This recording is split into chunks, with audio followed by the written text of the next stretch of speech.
Welcome to our YouTube channel Om Labs. तो friends, आज हम इस वीडियो के अंदर यहाँ पर एक्सपेरिमेंट परफॉर्म करेंगे बीएससी लेवल का, जिसके अंदर हम यहाँ पर एंगल ऑफ प्रिज्म डिटरमिन करेंगे यूजिंग स्पेक्ट्रोमीटर। यहाँ पर हम एक जो है ईडीएफ प्रिज्म यूज़ कर रहे हैं, जिसका हम जो एंगल ऑफ प्रिज्म है वो डिटरमिन करेंगे। उसके साथ हम यहाँ पर जो लाइट सोर्स यूज़ कर रहे हैं वो हमारा मर्करी लाइट सोर्स है। यहाँ पर इस एक्सपेरिमेंट को हम डार्क रूम में परफॉर्म करेंगे। यहाँ पर हमारा जो एम है that is to find the angle of prism by rotating the telescope method. यहाँ पर एंगल ऑफ प्रिज्म को डिटरमिन करने के लिए हमारे दो मेथड रहते हैं। यहाँ पर जो हमारा सेकंड मेथड होता है वो है to find the angle of prism by rotating the table method. यहाँ पर इस वीडियो के अंदर हम यहाँ पर जो है फर्स्ट मेथड हम वहाँ पर जो यूज़ करेंगे, जिसके अंदर हम यहाँ पर टेलीस्कोप को मूव करके डिफरेंट पोजीशन के ऊपर यहाँ पर एंगल ऑफ प्रिज्म जो है वो निकालेंगे। हमारा ये प्रिज्म जो है वो इक्विलेटरल प्रिज्म है, तो इसका यहाँ पर जो एंगल ऑफ प्रिज्म होगा वो 60 डिग्री हमारे पास आना चाहिए। हाँ, इस प्रिज्म को हम अगर ध्यान से देखेंगे तो हम यहाँ देखते हैं कि हमारा यहाँ पर जो वन साइड है वो ब्लर साइज रहता है इस प्रिज्म का। उसके बाद हमारे पास यहाँ पर जो इसके दो फेस हैं, फेस ए और फेस बी, हमारे पास यहाँ पर जो है हमारा ये जो है ये पॉलिश्ड सरफेस रहता है। यहाँ पर अगर हम इसके सरफेसेस को ध्यान से देखें, हमारा ये वाला सरफेस और हमारा इसके जो नीचे वाला सरफेस रहता है ये ब्लर रहता है। उसके बाद हमारे पास यहाँ पे जो इसके जो मेन थ्री फेसेस रहते हैं उसमें से दो फेसेस जो होते हैं वो पॉलिश सरफेस होते हैं। यहाँ पर ये सरफेस जो है ये ब्लर सरफेस है, ठीक है। और उसके बाद हमारे पास यहाँ देख सकते हैं हमारे पास ये जो दो सरफेसेस हैं, surface A surface B, polish surfaces हैं।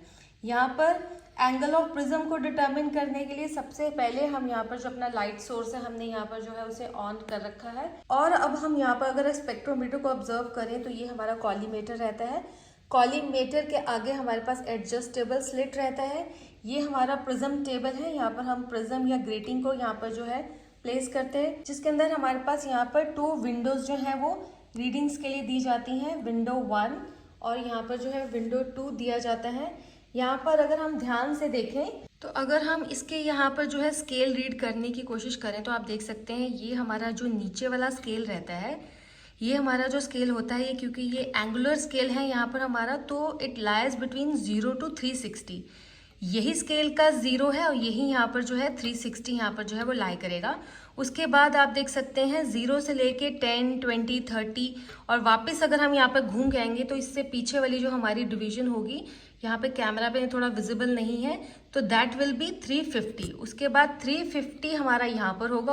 उसके बाद हमारे यहाँ पर जो 360 वाला स्केल है वो यहाँ इस 0 के साथ ही लाई करेगा। ऊपर हमारे पास यहाँ पर जो वर्नियर स्केल है, यहाँ पर इस वर्नियर स्केल के अंदर आप देख सकते हैं 30 डिविजन्स है। यहाँ पर इसका जो लीस्ट काउंट है यहाँ पर जो है वो 1 मिनट है। इस तरह से अगर हम यहाँ पर अपना सेकेंड विंडो में अगर हम ऑब्जर्व करते हैं तो आप देख सकते हैं अगर हमारा विंडो 1 में अगर हमारा 0 से 0 लाई कर रहा है, आप एग्जैक्टली हमारा जो सेकंड विंडो होगा 0 to 180 डिग्री के ऊपर हमारा जो लाई करेगा।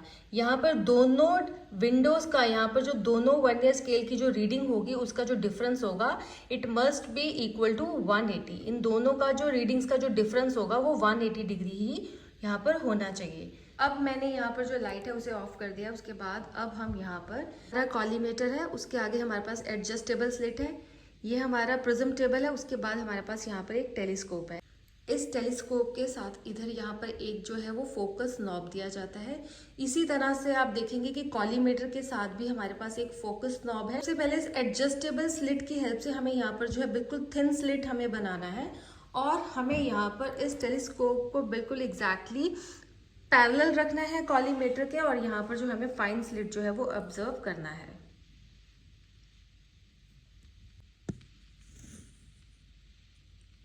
तो आप देख सकते हैं हमारा यहाँ पर जो है फाइन स्लिट हमारा यहाँ पर जो है वो बन चुका है, ठीक है। After observing the fine slit through the telescope, अब हमें यहाँ पर इस प्रिज्म को कुछ इस तरह से प्लेस करना है, क्योंकि ये इसका जो ये रफ सरफेस है, अब हमें यहाँ पर इस रफ सरफेस को फेस करवाना है इस टेलीस्कोप के, और यहाँ पर जो इसका जो ये वाला एज है, अब हम यहाँ पे इसको जो है कॉलीमेटर के यहाँ पे इस लेंस के आगे जो हम यहाँ पे उसको प्लेस करेंगे, ताकि हमारे पास जो इसकी पॉलिश सरफेस है वो यहाँ पर एक साइड यहाँ पर आए उसका, और जो दूसरा साइड है हमें यहाँ पर इस तरफ जो है वो ऑब्जर्व हो। अब हमारा जो एक्सपेरिमेंट है वो क्या है, यहाँ पर हम इसे प्लेस करने के बाद आपको यहाँ पर इस टेलीस्कोप के अंदर एक इसका जो है थोड़ा सा ब्लर जो है वो स्लिट यहाँ पर नज़र आएगा।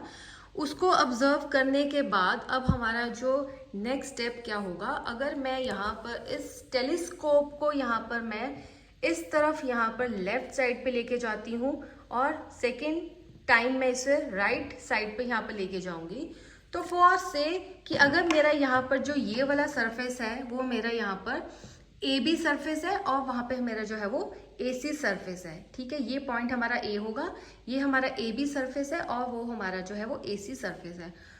यहाँ पर आपको एक जो है यहाँ पर एक रिफ्लेक्टेड रे, जो अगर यहाँ पर जो लाइट यहाँ से लाइट पास होने के बाद यहाँ पर ये इस सरफेस पे रिफ्लेक्ट होके हमें यहाँ पर इस पोजीशन पे नजर आएगी। उसी तरह से अगर हम यहाँ पर इस पोजीशन पे ऑब्जर्व करेंगे टेलीस्कोप के थ्रू, तो हमें यहाँ पर जो सेकंड स्लिट है रिफ्लेक्टेड वो यहाँ पे हमें इस पोजीशन पे है जो वो नजर आएगी। उसको ऑब्जर्व करने के बाद हम यहाँ पर अगर मैं टेलीस्कोप को लेफ्ट साइड पे लेके जाऊंगी तो मुझे यहाँ पर इस सरफेस के लिए विंडो 1 और विंडो 2 की रीडिंग ऑब्जर्व करनी है, उसे मुझे ऑब्जर्वेशन टेबल में नोट डाउन करना है।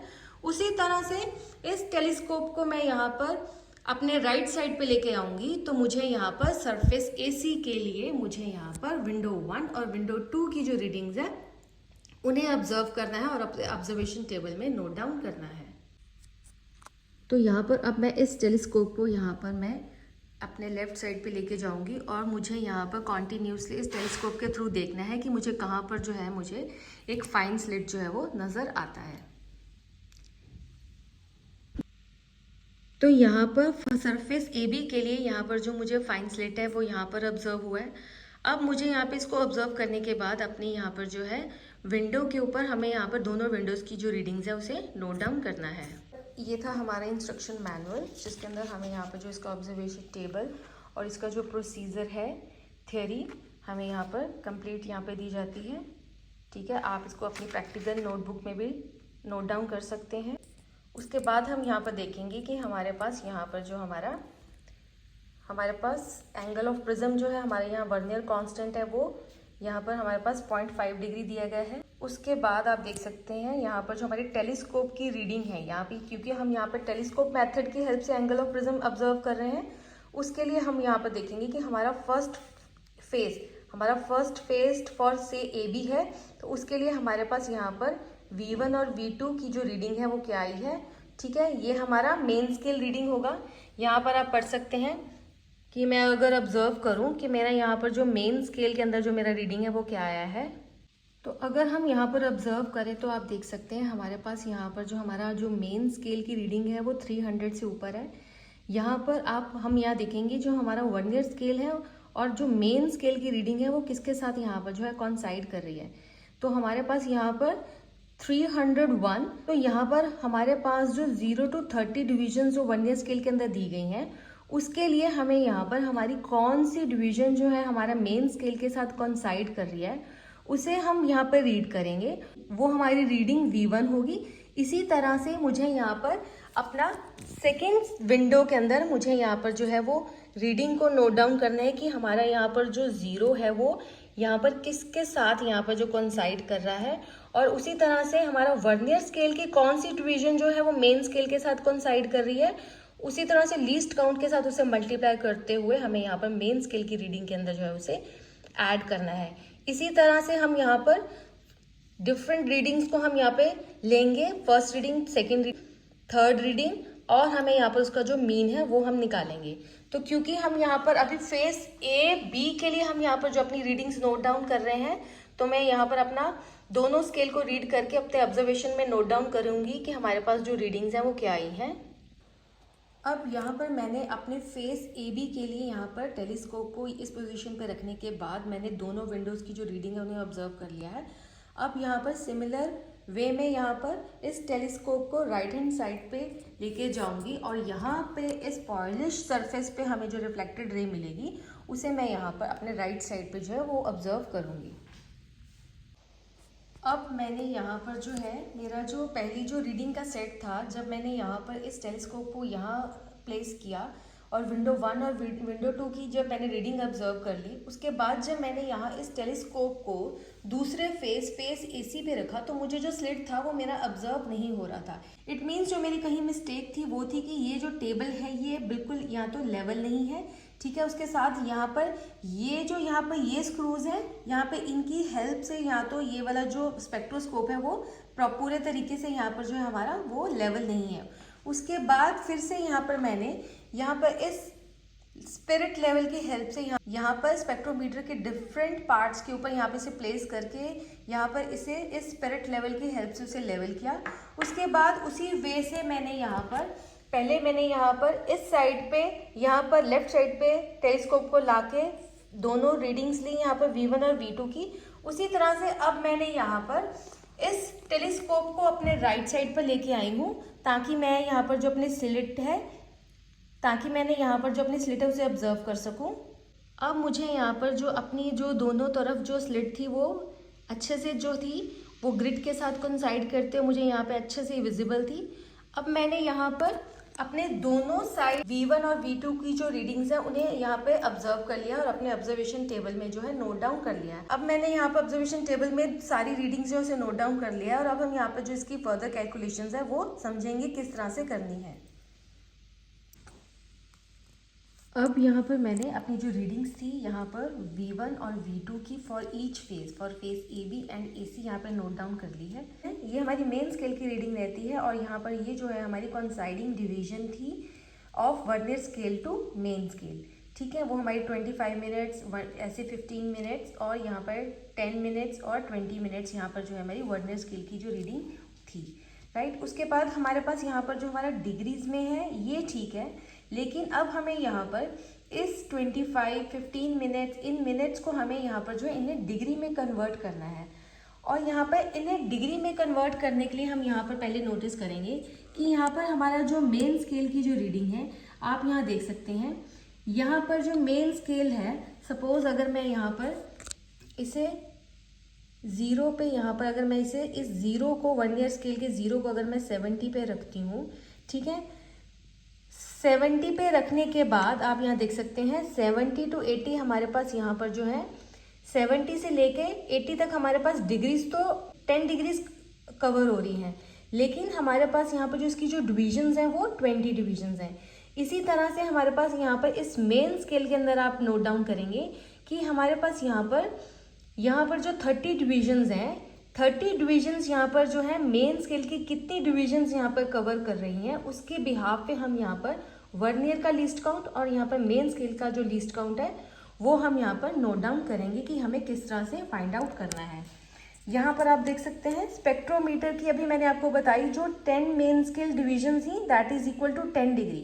70 to 80 फॉर से 70 to 80 जो हमारी मेन स्केल की जो डिविजन थी वो 10 डिग्री के इक्वल थी, इसलिए हमारे पास यहाँ पर जो मेन स्केल की 1 डिवीजन होगी that will be equal to 10/20 degree, that will be half degree, ठीक है। अगर हमें जो हाफ डिग्री में मिनट्स में कन्वर्ट करना है तो यहाँ पर जो हाफ डिग्री होगा हमारे यहाँ पर उसे मिनट्स में कन्वर्ट करने के लिए मैं उसे 60 से मल्टीप्लाई करती हूँ 60 मिनट्स में, तो हमारे पास यहाँ पर जो लीस्ट काउंट आया है स्पेक्ट्रोमीटर का वो हमारे पास जो है वो 30 मिनट्स आया है।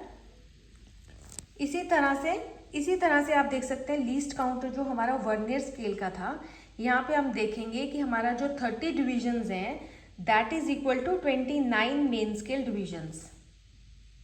अगर आप यहाँ पे बहुत ध्यान से देखते हैं कि हमारा ये जो 70 है वो 0 से कोइंसाइड होने के बाद आप देख सकते हैं ऊपर जो वर्नियर स्केल की जो 30 डिविजन्स हैं वो यहाँ पर मेन स्केल की 29 डिवीजन के साथ यहाँ पर जो है वो कोइंसाइड हो रहा है, ठीक है। इसलिए हमने यहाँ पर जो नोट डाउन किया है 30 वर्नियर स्केल डिवीजन है that is equal to 29 main scale, 1 vernier scale division is equal to 29/30 main scale division. इसलिए यहाँ पर अब जो हमारा लीस्ट काउंट होगा that is equal to 1 main scale division minus 1 vernier scale division. तो हमने यहाँ पर अब हमें यहाँ पर पता है हमारा जो वर्नियर स्केल डिवीजन है 1 vernier scale division is equal to 29/30 MSD। यहाँ पर हमने इसे इस इक्वेशन के अंदर यहाँ पे हमने लिख दिया है 1 MSD माइनस 29/30 MSD। इसलिए हमारा यहाँ पे इसको सॉल्व करने के बाद हमारे पास यहाँ पे जो आएगा वो होगा 1/30 MSD 1/30 MSD को यहाँ पर हमें पता है कि 1 MSD is equal to 30 minutes. यहाँ पर हम 130 को मल्टीप्लाई कर रहे हैं 30 मिनट्स में, तो हमारा जो लीस्ट काउंट होगा वो 1 मिनट आया है 1 ईयर स्केल का। Least count of 1 year scale is equal to 1 minute means अगर हम उसे डिग्री में यहाँ पर लिखेंगे तो that will be equal to 1/60 degree. अब हमें यहाँ पर अब हम यहाँ पर फर्दर ये देखेंगे कि इन मिनट्स को हमने यहाँ पर किस तरह से डिग्रीज में कन्वर्ट किया है।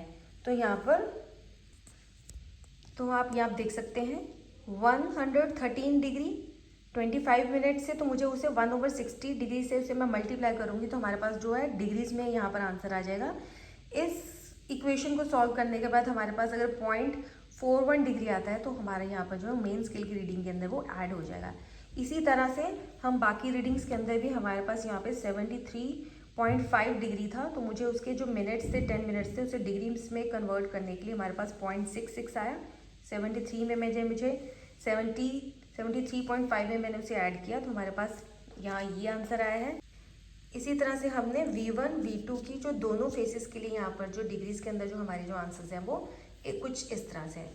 अब हमें यहाँ पर फर्दर कैलकुलेशंस हमारी क्या होंगी, तो अब मैं यहाँ पर क्या कर रही हूँ, मैंने यहाँ पर 3 सेट ऑफ रीडिंग्स जो है वो ऑब्जर्व करनी है। हमें नेक्स्ट सेट ऑफ रीडिंग लेने के लिए अगर मैं इस टेबल को थोड़ा सा यहाँ से थोड़ा सा डिस्टर्ब कर देती हूँ, ठीक है। उसके बाद सिमिलर वे में मुझे यहाँ पर विदाउट प्रिज्म यहाँ पर इस स्लिट को फिर से यहाँ इस टेलीस्कोप के अंदर यहाँ पर मुझे इसे ऑब्जर्व करना है। सेम प्रोसीजर से मुझे यहाँ पर अपना जो प्रिज्म है वापस यहाँ पर प्रिज्म टेबल के ऊपर प्लेस करना है। हमें यहाँ पर स्लिट या तो ब्लर नज़र आएगी या बिल्कुल विजिबल नहीं होगी। सिमिलर वे में मुझे यहाँ पर इस टेलीस्कोप को लेफ्ट साइड राइट साइड दोनों तरफ यहाँ पर मूव करना है और अपनी जो स्लिट है वो रिफ्लेक्टिंग फेसेस के ऊपर, दोनों साइड पे रिफ्लेक्टिंग फेसेस के ऊपर मुझे उन्हें ऑब्जर्व करना है। सिमिलर वे में V1 और V2 की जो रीडिंग्स हैं उन्हें ऑब्जर्व करना है और मुझे यहाँ पर जो है अपनी रीडिंग्स को यहाँ पर लिखते जाना है। तो यहाँ पर मैंने 3 सेट ऑफ रीडिंग्स जो है उसे नोट डाउन किया, ठीक है। उसके बाद हम यहाँ पर देखते हैं कि हमारे पास जो फर्स्ट रीडिंग थी वो थी 313 और उसी तरह से V1 था AB के लिए यहाँ पे 313 और V1 था फेस AC के लिए हमारे पास 73.66। अब हमें यहाँ पर हमें इस रीडिंग को किस तरह से हमें यहाँ पे जो सॉल्व करना है कि हम यहाँ पर किसी रीडिंग के अंदर यहाँ पर हम 360 यहाँ पर क्यों ऐड करते हैं। हम यहाँ पे जानते हैं क्योंकि हम यहाँ पर जो एंगल ऑफ प्रिज्म डिटर्मिन कर रहे हैं वो हम यहाँ पर स्पेक्ट्रोमीटर की हेल्प से हम यहाँ पर जो है वो इससे डिटर्मिन कर रहे हैं। ये हमारा प्रिज्म था और ये जो हम यहाँ पर टेलीस्कोप को हम मूव करके यहाँ पे मूव करके 2 लेफ्ट और राइट डायरेक्शंस पे रख के V1 और V2 की यहाँ पे जो हम रीडिंग्स ऑब्जर्व करते हैं वो हमारे पास कुछ इस तरह से आती है। क्योंकि हमारा यहाँ पे जो स्केल है वो एंगुलर स्केल है, हम एंगुलर डिस्प्लेसमेंट हम यहाँ पर जो है नोट डाउन करते हैं एंगल निकालने के लिए। यहाँ पर हमारी जो फर्स्ट रीडिंग थी वो 313 थी और दूसरी जो थी वो 73.5 डिग्री थी। यहाँ पर बेसिकली हमें ये वाला एंगल चाहिए और यहाँ पर जो हम निकाल पाते हैं वो है 2A। यहाँ पर अगर हम यहाँ पर एक नॉर्मल नॉर्मल ड्रॉ करें तो हमारे पास जो एंगल A की वैल्यू आ जाती है 2A हम निकालते हैं और A हमें जो है डिवाइड करके हमें यहाँ पर जो है वो निकालना पड़ता है as given in the observation table. अब हमें यहाँ पर जो है हमें एंगल यहाँ पर जो है अपना किस तरह से हम यहाँ पर क्यों हम 360 डिग्री ऐड करते हैं। हम यहाँ पर जो है हमें each set of value V1 की वैल्यू को V1 में से हम माइनस करते हैं फॉर डिफरेंट फेज। हमें यहाँ पर ये ध्यान रखना है कि हमें 313 डिग्री में से हमें अगर मैं यहाँ पर 73.66 माइनस करती हूँ तो सब्ट्रैक्ट करने के बाद मेरा जो आंसर है वो 180 से ऊपर नहीं जाना चाहिए। सपोज अगर मैं 313 में से 73 माइनस करती हूँ, अगर मैं 313 में से 73 माइनस करती हूँ तो मेरा आंसर 240 आ रहा है। मेरा जो आंसर है वो 180 से ऊपर नहीं जाना चाहिए। अगर ये 180 से ऊपर जाता है तब हम यहाँ पर स्मॉल रीडिंग के अंदर यहाँ पर हम जो 360 डिग्री ऐड करते हैं उसको ऐड करने के बाद हम यहाँ पर जो है 313 अगर हम माइनस करेंगे तो हमारे पास 120 आएगा। नेक्स्ट अगर मैं इन दोनों टर्म्स को अगर मैं माइनस करती हूँ 253 माइनस 133, तो मेरे पास यहाँ पर 120 आ रहा है। ठीक है, तो ये जो था हमारे पास 0.5 आता है, वो हमारा ये जो मिनट्स की कैलकुलेशंस के बाद 0.58 डिग्री हमारे पास जो आया है। तो ये जो मेरा इन दोनों को सब्ट्रैक्ट करने के बाद मेरा जो आंसर है वो 180 से एक्सीड नहीं किया है, इसलिए मैं यहाँ पर इसके अंदर 360 डिग्री ऐड नहीं करती। इसी वे में मैंने बाकी रीडिंग्स को यहाँ पर जो है, यहाँ पर स्मॉल रीडिंग के अंदर 360 ऐड किया है अगर मुझे रिक्वायर है तो उसके बाद ये अगर मैं यहाँ पर इस थीटा को ऑब्जर्व करने के लिए रीडिंग ए और रीडिंग बी में से मैं माइनस करती हूँ, मेरे पास यहाँ पर ये जो वैल्यूज हैं ये आई हैं। अगर मैं इनका एवरेज लेती हूँ तो हमारे पास 120.360 डिग्री 120.36 डिग्री हमारे पास आंसर आता है। यहाँ पर ये जो कैलकुलेशंस है, जगह कम होने के कारण यहाँ पर जो मैंने इनकी जो वैल्यूज़ हैं किस तरह से हमारे पास आएंगे, इसको ऐड करने के बाद अगर मैं 313 माइनस करती हूँ तो इसकी जो कैलकुलेशंस है वो यहाँ पर मैंने कर दी हैं। अब मैं अगर ए को मुझे चाहिए तो मुझे थीटा को, अगर मुझे एंगल ऑफ प्रिज्म निकालना है तो मुझे थीटा को 2 से डिवाइड करना है, और अगर मैं इन सब की एवरेज लेती हूँ तो मेरे पास आया है 120.36 डिग्री। इसलिए हमारा जो एंगल ऑफ प्रिज्म होगा अगर मैं थीटा को 2 से डिवाइड करती हूँ तो it comes out to be 60.18 degree. तो ये हमारा प्रूव हो जाता है कि हमें भी पता है कि जो हमारा एंगल ऑफ प्रिज्म होगा एक इक्विलेटरल ट्राइंगल का वो 60 डिग्री ही होगा, क्योंकि sum of the triangle is 180 degree. तो यहाँ इस वीडियो की हेल्प से हमने एंगल ऑफ प्रिज्म को यहाँ पे डिटर्मिन किया। तो ये था हमारा experiment to determine the angle of prism using spectrometer. अगर आपकी इस प्रोडक्ट से रिलेटेड कोई भी क्वेरी हो तो आप स्क्रीन पे दिए गए ईमेल आईडी पे हमें कांटेक्ट कर सकते हैं। ऐसी और एजुकेशनल वीडियोस को देखने के लिए हमारे चैनल ओम लैब्स को सब्सक्राइब करें। Thank you for watching this video.